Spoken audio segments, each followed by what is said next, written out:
आपण बघत आहात एकेपी न्यूज मराठी. आपला आवाज आपली ताकद. सबस्क्राइब करा, शेअर करा, लाईक करा.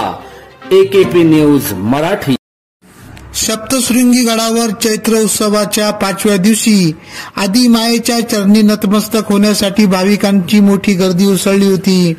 दुपारी एकाच वेळी मोठी गर्दी झाल्याने गर्दी नियंत्रण बाहेर गेली. पोलीस प्रशासन, ट्रस्ट, आपत्ती व्यवस्थापक पथकांची यावेळी एकच तारंबळ उडाली. मंदिर गाभाऱ्यापासून पाटील चौक ते दवाखान्यापर्यंत बारा लावण्यात आल्या होत्या. प्रतीक्षालयाच्या खाली पुरेसे पोलीस तैनात नसल्याने भाविकांचे गर्दीवरील नियंत्रण काही काळ सुटले होते.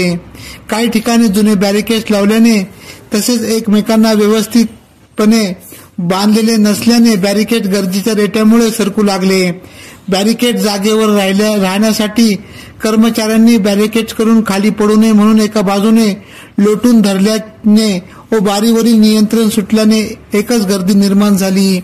यानंतर ट्रस्ट व पोलीस प्रशासन सतर्क झाले. पाटील चौक, धर्मार्थ दवाखाना, पोलीस चौकी पॉइंट या महत्वाच्या ठिकाणी पोलीस बंदोबस्त तैनात करून गर्दीवर नियंत्रण मिळवण्यात आले. या कुठल्याही प्रकारची चेंगराचेंगरी झाली नाही. भाविकांनी कुठल्याही प्रकारच्या अफवांवर विश्वास ठेवू नये असे आवाहन पोलीस प्रशासनातर्फे करण्यात आले.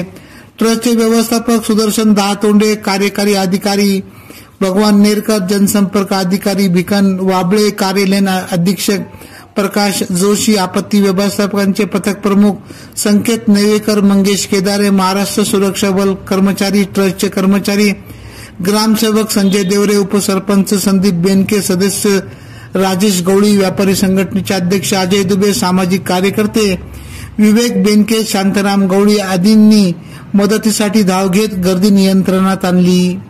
एकेपी न्यूज साठी ब्युरो चीफ अनवर खान पठाण, नाशिक.